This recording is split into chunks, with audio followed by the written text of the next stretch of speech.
When God favors you, जब परमेश्वर की कृपा दृष्टि आपके जीवन पर होती है, what's meant to break you तो जो बात आपको तोड़ सकती है, will actually propel you to a breakthrough. वही बात हम देखते हैं कि आपको आपके यश की तरफ धकेलेगी। This morning, the Lord Almighty want to teach us a lesson or two on how to receive our personal breakthroughs. सवेरे के वक्त परमेश्वर हमको सीखों को सिखाना चाहते हैं कि व्यक्तिगत यश हमारे जीवन में हम कैसे प्राप्त कर For सकते God हैं। has seen many of us are experiencing defeat and discouragement. क्योंकि परमेश्वर ने देखा है कि हम में से बहुत लोग पराजय का अनुभव कर रहे हैं, Many हम of- निराश हो रहे हैं, Many of us are living in dismay. हम हताशपन में रह रहे हैं। The Lord want to encourage us. परमेश्वर हमको प्रोत्साहित करना चाहते He हैं, wants to build us. वो हमको बनाना चाहते He हैं, wants to push us to the next level, वो हमको अगले स्तर में ढकेलना चाहते to हैं, that place and premise of breakthrough उस स्थान, उस जगह जहाँ पे हमको यश मिले, where we are propelled to the greater purposes that He has for our life. जहाँ पे उनके महान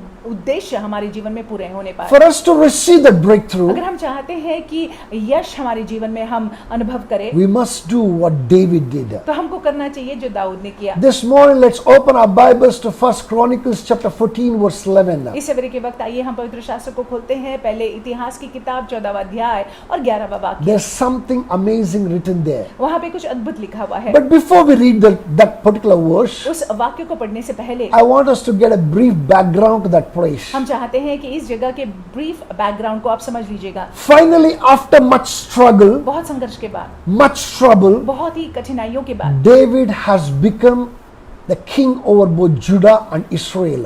हम देखते हैं कि दाऊद यहूदा और इजराइल का राजा बना हुआ है His struggle has ended. और उनका संघर्ष खत्म हो गया His है, trouble has ended. उनका संकट खत्म हो गया है। When he was experiencing peace, जब वो शांति का अनुभव कर रहे when थे, his throne was established among everyone, जब उनका सिंहासन मानो स्थापित हो गया, that's when the enemy attacks against him. तब जाकर जो है शत्रु आक्रमण करता है। And then David did some things और देखिए दाऊद ने चंद बातों को किया that brought breakthrough to और David. जिसकी वजह से दाऊद को यश मिला। Now with this, I want us to open to 1 Chronicles chapter 14 verse 11. यही मन में रखते हुए आइए हम पहले इतिहास की किताब में देखेंगे 14वां अध्याय 11वां वाक्य। I'm going to read for us from the NKJV version. It says, so they went up to Baal Perazim, and David defeated them there.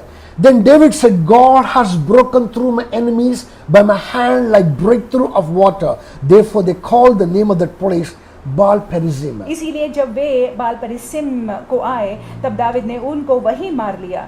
तब दाऊद ने कहा, परमेश्वर मेरे द्वारा मेरे शत्रुओं पर जल की धारा की नाई टूट पड़ा है। इस कारण उस स्थान का नाम बाल परासिम रखा गया।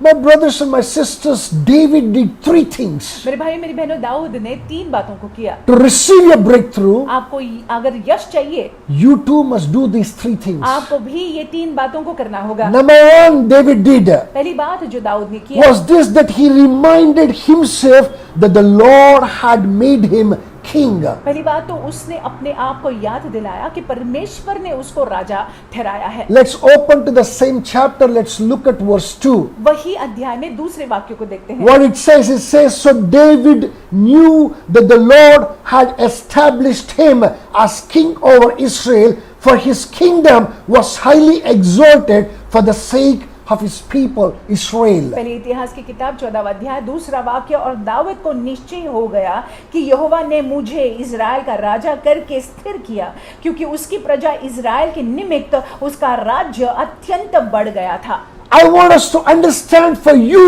to receive breakthrough, आप समझ लीजिएगा, यदि आप चाहते हैं कि आपको यश हासिल हो, you must know who has called तो you. आपको ये जान लेना चाहिए कि किसने आपको बुलाया You है, must also know whose spirit is living in you. और आपको ये भी जान लेना है कि किनकी आत्मा आपके अंदर है। God had called David, and the same God has called you also. परमेश्वर ने दाऊद को बुलाया और वही परमेश्वर उन्होंने आपको भी बुलाया है। When God has called you, जब परमेश्वर ने आपको बुलाया है, the enemy cannot push you around. और शत्रु आपको इधर उधर ढकेल नहीं सकता When है। you know that God has called you, जब आप जानते हैं कि परमेश्वर ने आपको बुलाया there's है, a strong confidence that builds up within you, तो आपके अंदर एक विश्वास रहता है जो बन जाता है, and that confidence will put the enemy to shame. और उसकी वजह से जो है शत्रु शर्मिंदा होता है। My brothers and my sisters, मेरे भाई मेरी do बहनों, you have that confidence inside of you? क्या आपके अंदर वो विश्वास है?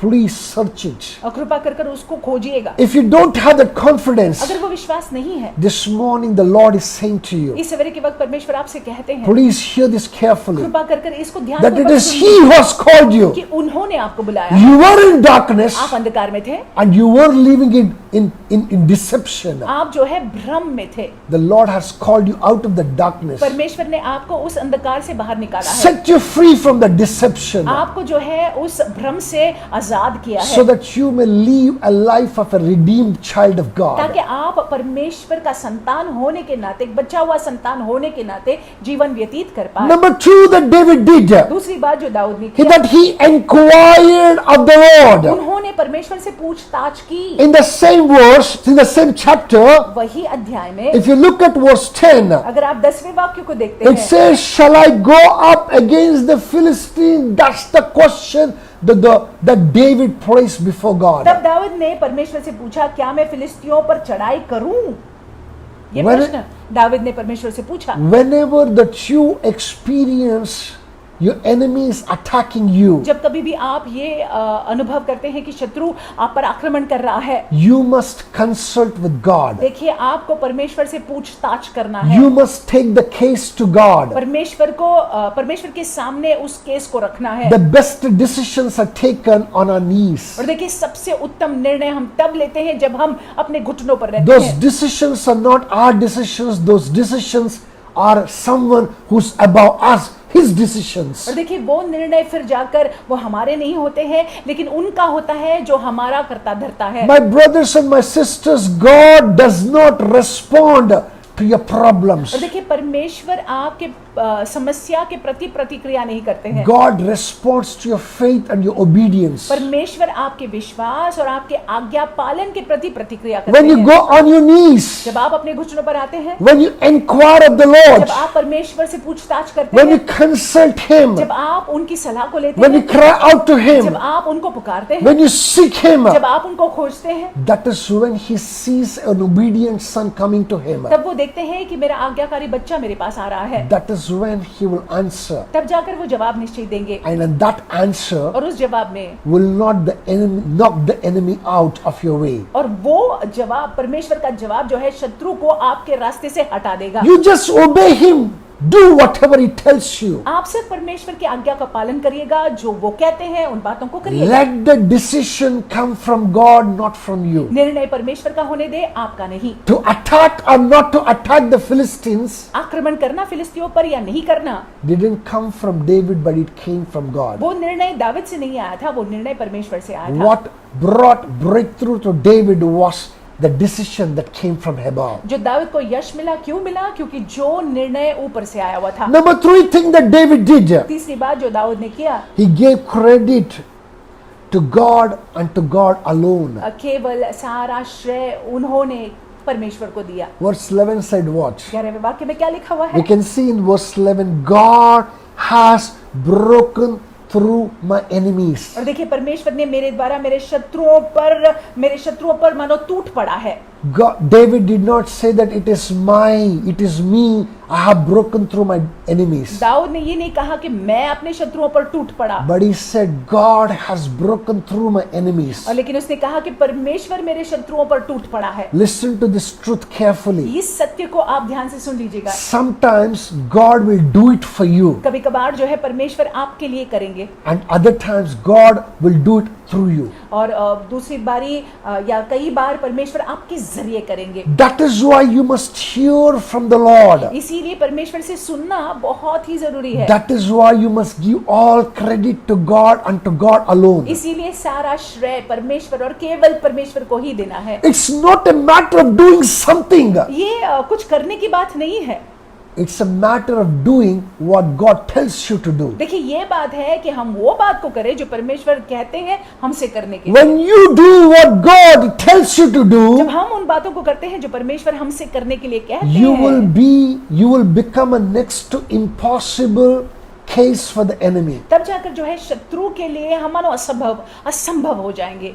Are you with me? क्या आप सुन रहे हैं? You will become a next to impossible case to the enemy. शत्रु के लिए हम एक असंभव केस हो जाएंगे। My brothers and my मेरे भाई sisters, मेरी बहनों, It's very easy to defeat the enemy बहुत ही आसान है शत्रु को परास्त करना when we trust and hold on to God. जब हम परमेश्वर पर भरोसा करते हैं, उनको धर कर रहते This हैं। morning God sees you. इस सवेरे के वक्त परमेश्वर आपको देखते This हैं morning God doesn't want you to live in और वो discouragement. नहीं चाहते हैं कि आप निराशता में बने रहे, He doesn't want you to live in that defeat. वो नहीं चाहते हैं कि आप परास्त बने रहे, He wants to build you up. वो चाहते हैं कि आप बन जाए। Are you ready to be built up? क्या आप बनने के लिए तैयार हैं? If you're ready to be built up, अगर आप बनने के लिए तैयार हैं, look unto the Lord. परमेश्वर की ओर देखिएगा, Go down on your knees. अपने घुटनों पर आ जाइएगा। This weekend, ये वीकेंड में spend some more time in the presence of कुछ God, और समय परमेश्वर की उपस्थिति में बिताइएगा, seeking the face of उनके God, मुख को खोजिएगा, bringing every problems before सारी Him. समस्याओं को परमेश्वर के सामने ले आइएगा। As you do that, जैसे आप ऐसा करते हैं, the Lord should surely bring to you your breakthrough in the name of Jesus परमेश्वर Christ. निश्चय ही आपको अपना यश प्रदान करेंगे यीशु मसीह के नाम I से। want to remind you once again this morning, इस सवेरे के वक्त फिर एक बार मैं आपको याद दिलाना चाहूंगा, God loves you. परमेश्वर आपसे प्रेम करते हैं। He's about to bring the breakthrough to your life. वो आपके जीवन में उस यश को लाने वाले हैं। Get ready for it. आप तैयार हो जाइए उसके God उसके bless लिए। you. परमेश्वर आपको आशीषित And रखे। you have an awesome weekend. आपका सप्ताह का अंत जो है बहुत ही अद्भुत हो। Stay blessed. आशीषित रहिएगा।